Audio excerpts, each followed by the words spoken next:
Pela graça de Deus, estamos de volta para dar continuidade à mensagem anterior. Nós estamos falando sobre a salvação. Dentro desse assunto, eu quero mostrar na palavra de Deus sobre a questão da perda da salvação. Espero que você tenha anotado os textos da mensagem anterior. Deixamos aí uma série de versículos sobre três coisas: sobre a seriedade, a confiabilidade da palavra de Deus, sobre a inerrância da palavra de Deus, sobre a assertiva da palavra do Senhor. Todos esses textos vão te ajudar a nós darmos agora o primeiro passo, mostrando na própria palavra que a questão da perda de salvação é totalmente antibíblica. Quem disse isto? O autor da palavra. Deus falou sobre isto. Portanto, eu quero iniciar nossa mensagem de hoje mostrando o que o autor da palavra disse sobre este assunto.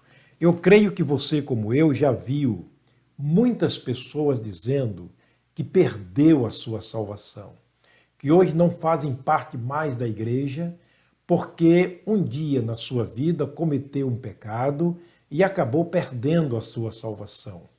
A igreja a excluiu, a tirou do rol de membros e ela acabou perdendo a salvação por causa disto, por causa daquilo. E então essa história é muito antiga, essa história é muito velha, porém nunca baseada na palavra do Senhor. Aqueles que ensinam tal teologia, eles estão ensinando uma heresia que não faz parte do cano espiritual, do cano bíblico, das palavras inspiradas por Deus e escritas pelos homens movidos pelo Espírito Santo. Portanto, nós vamos basear aqui na palavra de Deus, o próprio autor da palavra, e também do Senhor Jesus e das testemunhas que escreveram a palavra sobre este assunto. Vamos lá. A primeira parte, ou seja, o primeiro texto que eu quero mostrar para você é uma frase usada pelo próprio Deus, escrita pelo profeta Isaías, que está no capítulo 7, versículo 9 da profecia de Isaías. Mais uma vez, quero desafiar você a ler na sua própria Bíblia, anotar os textos e ler para que você possa estar inteirado daquilo que a Bíblia fala sobre este assunto, a perda da salvação. Olha o que ele diz aqui.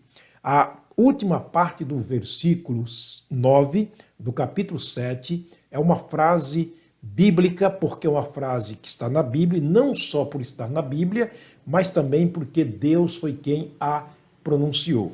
E o profeta Isaías escreveu. Portanto, a autoria dessa palavra é de Deus. Diz o seguinte: se não crerdes, certamente não haveis de permanecer. Então, por aí nós já podemos compreender que as pessoas que não permanecem na salvação não é porque elas perderam a salvação. O que Deus está dizendo?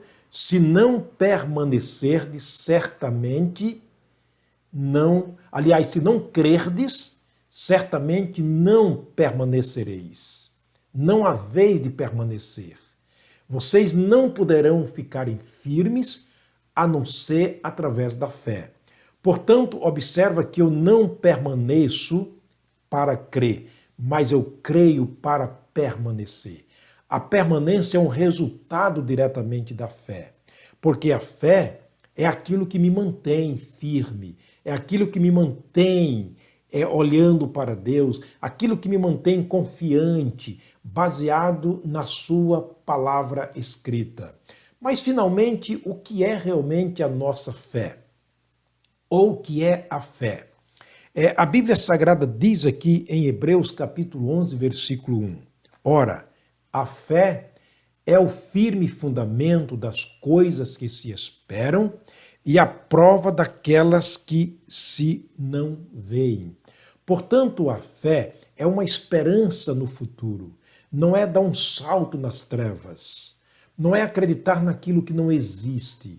A fé é uma esperança baseada na assertiva da palavra de Deus, na veracidade, na seriedade, na certeza da palavra de Deus. Ele diz: a fé é o firme fundamento. Ora, você sabe, como eu também, que todas as coisas, para permanecerem em pé, precisa haver um fundamento. Por exemplo, a construção de uma casa. Jesus disse, ele usou uma metáfora para contar sobre a nossa vida espiritual, baseado na sua palavra, lá em Mateus capítulo 7, versos 21 em diante. Ele disse que a nossa vida cristã, nossa vida espiritual, ela só pode estar baseada e firmada em Deus se ela estiver na rocha. E ele usou ali a metáfora da rocha, que quer dizer Jesus, que é a pedra de esquina, a pedra fundamental, a pedra que foi lançada pelo próprio Deus, como disse Paulo aos Coríntios, como sábio arquiteto, eu lancei o fundamento, quer dizer, a pedra fundamental, e vocês estão edificando sobre ela. Ele disse, Jesus Cristo disse em Mateus 7, olha, todo aquele que edifica a sua casa sobre esta rocha, quando vêm as tempestades, as dúvidas, as dificuldades, as intempéries da vida, ela vai permanecer firme, porque está edificada sobre a rocha. Portanto, a nossa fé, ela é o firme fundamento, que está colocada no fundamento que é o próprio Jesus. Por isso não pode vacilar, por isso não pode cair, não pode desistir, não pode perder, não pode voltar atrás. Por isso Deus, acertadamente, ele disse que se não crerdes, não pode permanecer. Olha o que diz o versículo 6 do capítulo 11 da carta aos Hebreus. Ora, sem fé é impossível agradar a Deus. Você se lembra de Isaías capítulo 11, verso 55? Quando Deus diz, a minha palavra que sair da minha boca não voltará vazia, mas fará o que me apraz. Olha o que ele diz aqui. Pela fé, aliás, sem fé é impossível agradar a Deus. É impossível que Deus esteja satisfeito em nós. Ele disse, a palavra que sair da sua boca fará o que lhe apraz. O que apraz a Deus? A salvação eterna. Mas isso tem que estar baseado na palavra. Se não estiver baseado na palavra, na rocha, que é o próprio Jesus, sem fé é impossível agradar a Deus. Por que é impossível? O escritor aos Hebreus termina dizendo o seguinte, porque é necessário que aquele que se aproxima de Deus, aquele que diz um dia ter recebido Jesus como Senhor e Salvador, creia que ele é galardoador daqueles que o buscam. Creia que Jesus Cristo é Deus e que Deus é antes da fundação do mundo. O próprio Deus disse isso para Moisés, eu sou o que sou. Então, quando eu creio que Deus é, a minha fé está fundamentada, direcionada para Deus e em Deus, através do Senhor Jesus Cristo. Portanto, eu creio para permanecer. Eu não permaneço para crer, é o contrário. Então, se não cremos, infelizmente, jamais permaneceremos. É muito sério o que está dizendo aqui a palavra do Senhor. Mas, afinal de contas, a fé, ela é a base para a salvação. Existe algum texto bíblico que possa provar isto? Sim. Romanos, aliás, Efésios, capítulo 2, versículo 8. Certo? O que diz a palavra de Deus ali?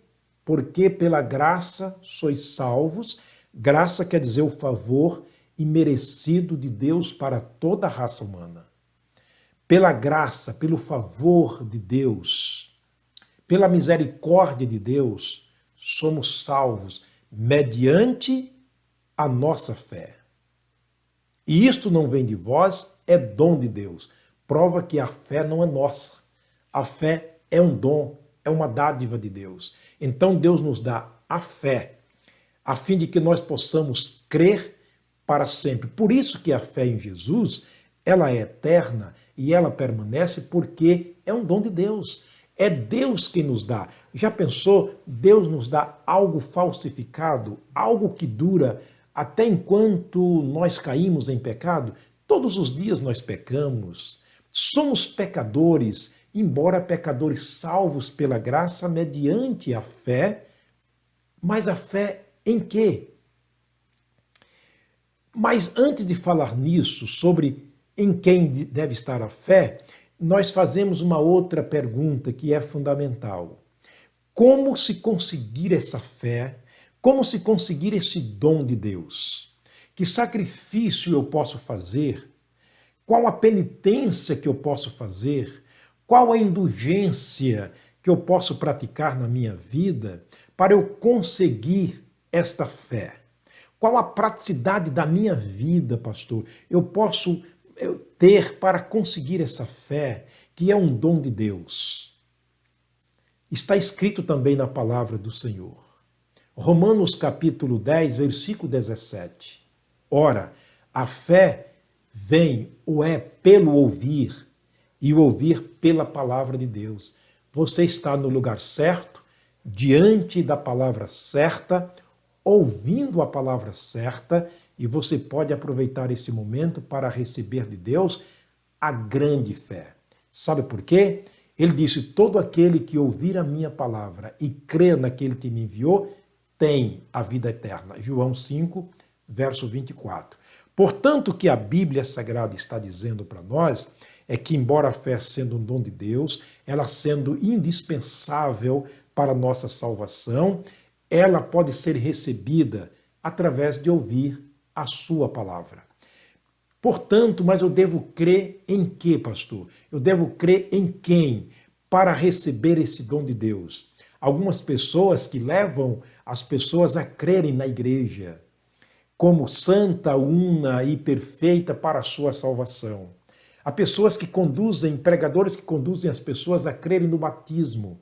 Olha, se você não for batizado, você não pode ser salvo, porque o batismo completa a salvação.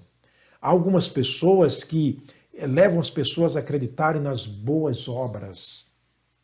Há igrejas que levam as pessoas a acreditarem numa representatividade de Deus através de um objeto feito pelas mãos humanas, pelo um objeto inanimado que tem boca e não fala, tem olho e não vê, tem mãos, mas não apalpam, tem pés, mas não andam, tem boca, mas não fala, nem um som sai da sua garganta. Os ídolos feitos pelas mãos dos homens. E há pessoas que se apegam tantos a esses amuletos e acabam morrendo sem a fé verdadeira que está em Cristo Jesus. Mas eu devo crer em quem, pastor? Por favor, me ajude. Em quem eu devo crer para receber a minha salvação? Bens, a salvação deve vir a nós, ou ela vem a nós através da fé, que é um dom de Deus, e esse dom de Deus vem através de crer no sacrifício perfeito do Senhor Jesus. Eu creio no nascimento de Jesus, eu creio na vida de Jesus aqui no mundo, eu creio na sua morte e sepultamento, eu creio na sua ressurreição, eu creio na sua ascensão aos céus, de volta para o Pai, eu creio na entronização dele agora, sentado à direita do Pai na glória, mas eu creio com grande esperança a sua volta para me levar para os céus. Isto é fé em Jesus. A fé resume única e exclusivamente, meu amigo, acredite no sacrifício de Cristo. Se alguém te levou a crer em outra coisa para obter a fé, para a salvação, desista, por favor. Isso é furada, isso é terreno perigoso, isso é areia movediça, isso é uma ponte furada, é um barco furado no meio do oceano. Não acredite nisso. A palavra de Deus é a verdade. Estou usando a palavra de Deus, a verdade, para te dizer a verdade. Como disse Jesus, na verdade vos digo, não quero fazer aqui uma confusão, não quero afrontar ninguém ou ir contra ninguém. Eu estou simplesmente sendo um instrumento de Deus para trazer a palavra dele ao nosso coração nesse sentido. Portanto, é muito claro quando a Bíblia Sagrada nos ensina sobre este assunto. Quando lemos Efésios capítulo 1, versículo 13, Paulo escreveu aos Efésios: depois que ouvistes a palavra da verdade está aqui, a palavra de Deus escrita, depois que ouvistes a palavra da verdade, e tendo também nele crido, nele, em Jesus, crido, e ouvido a palavra da verdade, o evangelho da vossa salvação. O evangelho é essa lista de fatos que eu te dei relacionado a Jesus, porque evangelho é fato, certo? Essa lista que eu te dei, desde o nascimento até a sua volta, a volta de Jesus a este mundo, isso é fato. Fato evidente, não podemos ir contra esses fatos. Contra fatos não há argumento. Portanto, é fatos. O evangelho é composto de fatos. E esses fatos realizam-se em Jesus, findam-se em Jesus, porque foi feito por ele, nele e para ele. Quando ouvimos a palavra da verdade e o evangelho da nossa salvação, ou evangelho no singular, porque não existe outro evangelho a não ser esse de Jesus, então ouvimos a palavra da verdade, o evangelho da nossa salvação e cremos nele, então nós somos selados com o Espírito Santo da promessa. É muito interessante, Efésios capítulo 1, versículo 13. Porque o Espírito Santo da promessa é o selo de Deus para finalizar a sua obra em nós. Olha, Espírito Santo da promessa. Por que da promessa? É uma promessa de Deus e uma promessa que não pode falhar. E disse Deus, através do apóstolo Paulo em 1 Coríntios, 2 Coríntios capítulo 1, versículo 20, que todas quantas promessas há de Deus, em Jesus há o sim e o amém para a glória do Pai.